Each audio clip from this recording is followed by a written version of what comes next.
नमस्कार दोस्तों, मैं हूं आरती सिंह और आज हम पढ़ेंगे मापन के विषय में। मापन की अर्थ और परिभाषाओं से हम आपको पिछली वीडियो में अवगत करा चुके हैं। तो आगे चलते हैं मापन की विशेषताओं की ओर। तो मापन की विशेषताओं में सबसे पहली कौन सी है? मापन मूल्यांकन में सहायक है। बिल्कुल सही। मापन मूल्यांकन की आधारशिला है। बिना मापन के मूल्यांकन संभव नहीं है। जब मापन हो जाता है तभी तो मूल्यांकन की प्रक्रिया आगे बढ़ती है। तो ये बिल्कुल क्लियर होगा आपको कि मापन मूल्यांकन के में सहायक है। नेक्स्ट पॉइंट है मितव्ययी, यानी मापन मूल्यांकन की अपेक्षा मितव्ययी है, क्योंकि मूल्यांकन एक लॉन्ग प्रोसेस है। ठीक है। फॉर एग्जाम्पल, जब एक टीचर क्लास में जाने से पूर्व अपने कुछ शिक्षण बिंदु, अपने कुछ उद्देश्य निर्धारित करता है कि मेरे पढ़ाने के बाद में इस कंटेंट को मेरे कक्षा में डिलीवर करने के पश्चात बच्चों में इतना परिवर्तन आएगा, तो वो उन उद्देश्यों को निर्धारित करने के बाद में शिक्षण प्रक्रिया करता है। फिर बाद में उनका टेस्ट लेता है, मापन करता है और उसके बाद में उनका इवेल्युएशन करता है और निष्कर्ष निकालता है। ठीक है, इंटरप्रिटेशन करता है।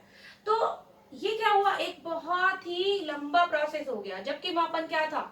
मापन तो सिर्फ क्लास में पढ़ाया और उसके तुरंत बाद ही कर लिया।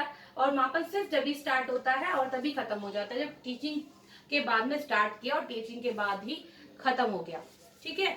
तो ये क्या हुआ, मापन मूल्यांकन की दृष्टि से मितव्ययी है। ठीक है, उसकी अपेक्षा बहुत ही मितव्ययी है, कम खर्चीला है। नेक्स्ट पॉइंट है शिक्षण सुधार में सहायक। मापन शिक्षण के सुधार में भी आवश्यक है और सहायक भी है। कैसे? एक टीचर कक्षा में जाता है, अपना कंटेंट डिलीवर करता है, अपना पाठ पढ़ाता है। तो जब वो पढ़ा लेता है तो वो जब अपने बच्चों का मूल्यांकन करता है, उनका मापन करता है, सबसे पहले तो मापन ही करेगा। जब उनका मापन कर लेता है तो उसे क्या पता चल जाता है कि उसका शिक्षण कितना प्रभावशाली रहा। अगर प्रभावशाली रहा है तो वो उस चीज को और ज्यादा आगे बढ़ाता है और अच्छा करने की कोशिश करता है। लेकिन अगर खराब है तो वो क्या करता है, अपने शिक्षण में सुधार करता है। ठीक है। नेक्स्ट पॉइंट है छात्रों के आत्म मूल्यांकन में सहायक। जैसा कि मैंने आपको इस पॉइंट में क्लियर किया कि मापन क्या है, मूल्यांकन की आधारशिला है। तो चाहे आत्म मूल्यांकन है, चाहे बाह्य मूल्यांकन है, दूसरों का मूल्यांकन है, सब चीज में क्या है, मापन ही मेन पॉइंट है और मापन ही सबकी आधारशिला है। तो ये यहाँ जब बच्चे अपना आत्म मूल्यांकन करना चाहते हैं तो उसमें क्या करते हैं, मापन उन्हें सहायता करता है। बच्चों को कोई चीज सिखाई गई है, उन्होंने कितना सीखा, बच्चे सेल्फ भी एनालाइज कर लेते हैं कि हमें कितना आया, हमने कितना सीखा। ठीक है। अब आगे बढ़ते हैं छात्रों की उपलब्धियों के मापन में सहायक।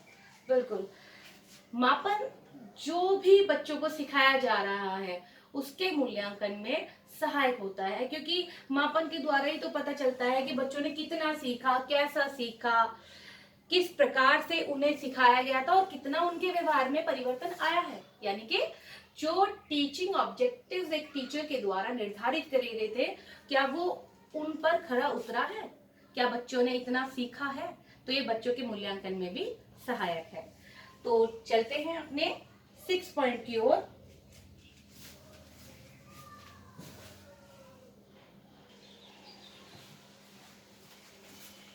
हमारा 6 पॉइंट है पाठ्यक्रम शिक्षण विधि में सुधार में मापन सहायक है। बिल्कुल सही। जैसे कि मैंने आपको पिछले पॉइंटों में भी बताया कि मापन क्या है।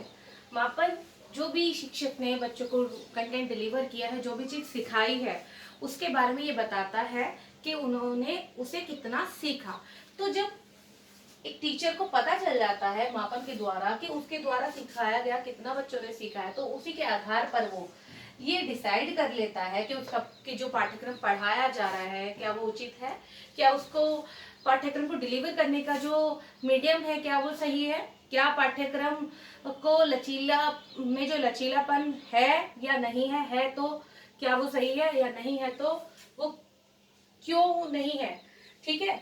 और साथ ही शिक्षण विधि में सुधार। अगर टीचर की जो टीचिंग है वो इफेक्टिव नहीं हो पा रही है तो टीचर अपने टीचिंग मेथड को भी तो चेंज कर सकता है। तो उसमें क्या करता है, मापन सहायता करता है।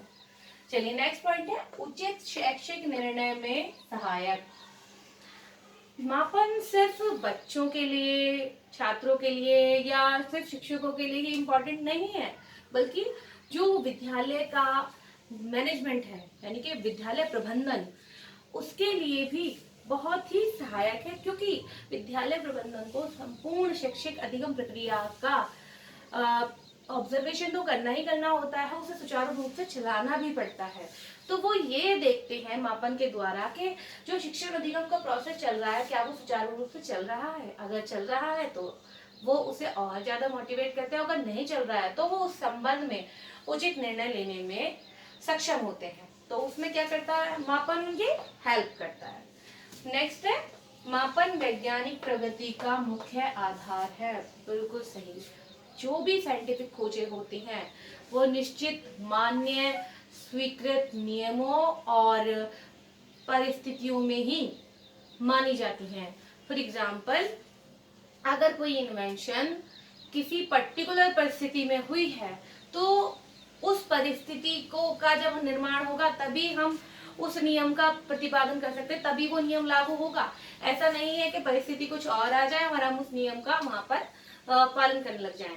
ठीक है, ये ऐसा साइंटिफिक नॉलेज ऐसी नहीं होती है कि विपरीत परिस्थिति में हमने उसका तुरंत अप्लाई कर लिया उसे। नहीं, साइंटिफिक नॉलेज का जो बेस होता है वो मापन होता है। पहली क्या परिस्थिति थी, कैसी थी, किस मात्रा में थी, कैसी थी, क्या उनके गुण थे, क्या उनके अवगुण थे, किस तरह से उन्हें निर्धारित किया गया था, ये सब साइंटिफिक खोज के लिए आवश्यक होता है। और मापन वैज्ञानिक प्रक्रिया को इसीलिए एक मुख्य आधार प्रदान करता है।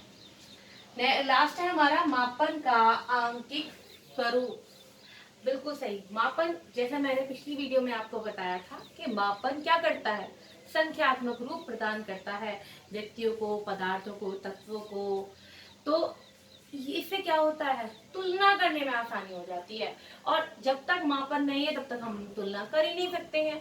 तो मापन क्या हुआ, मापन जो वस्तु, प्राणी, तत्व है, पदार्थ है, उन्हें आंकिक रूप प्रदान करता है। ये मापन एक आंकिक रूप है। ठीक है, आई होप आपको यहाँ तक समझ में आ गया होगा। वीडियो के अंत में मैं बताना चाहूंगी बच्चों, जो मापन है, मापन एक ऐसा सब्जेक्ट है जिसमें छोटे छोटे से क्वेश्चंस कहीं से भी निकल कर आ सकते हैं। जैसे कि इस वीडियो के माध्यम से मैं आपको बताऊं कि मापन की विशेषताएं बहुत सारी जगह पर पूछी जाती हैं। शॉर्ट में, वेरी शॉर्ट में भी पूछ लिया जाता है, और तो और एक पर्टिकुलर चीज पूछकर आपसे, जैसे मापन क्या है, मापन की विशेषताओं का वर्णन कीजिए, इस तरह से इंक्लूड करके भी मापन की विशेषताओं को पूछ लिया जाता है। तो एग्जाम्स की दृष्टि से ये बहुत ही इंपॉर्टेंट है। और क्योंकि आपको मापन का, मेजरमेंट का कंसेप्ट समझना है, तो उसके लिए भी ये मेजरमेंट की ये विशेषताओं वाली वीडियो मोस्ट इम्पॉर्टेंट है। फॉर एग्जाम्पल, अगर आपसे ये पूछ लिया जाए कि मूल्यांकन मापन से ज्यादा इम्पोर्टेंट है या मूल्यांकन मापन के बिना भी संभव है, तो क्या आप बता सकते हैं? सोचिए। इस वीडियो को देखने के बाद डेफिनेटली आप बता सकते हैं कि मापन मूल्यांकन का आधार है। मापन तो अपने आप में स्वतंत्र है, चाहे हम मूल्यांकन करें या ना करें, वो हमारे ऊपर डिपेंड करता है, लेकिन मूल्यांकन करने के लिए हमें मापन करना जरूर पड़ेगा। तो आई होप आपको यहाँ तक का सब कुछ समझ में आ गया होगा। अपना प्यार इसी तरह से देते रहिएगा। कोरोना को भगाना है और देश को बचाना है। इसी उद्देश्य के साथ हम लगातार आपके साथ में लाइव क्लासेस शेयर करते रहेंगे। नमस्कार।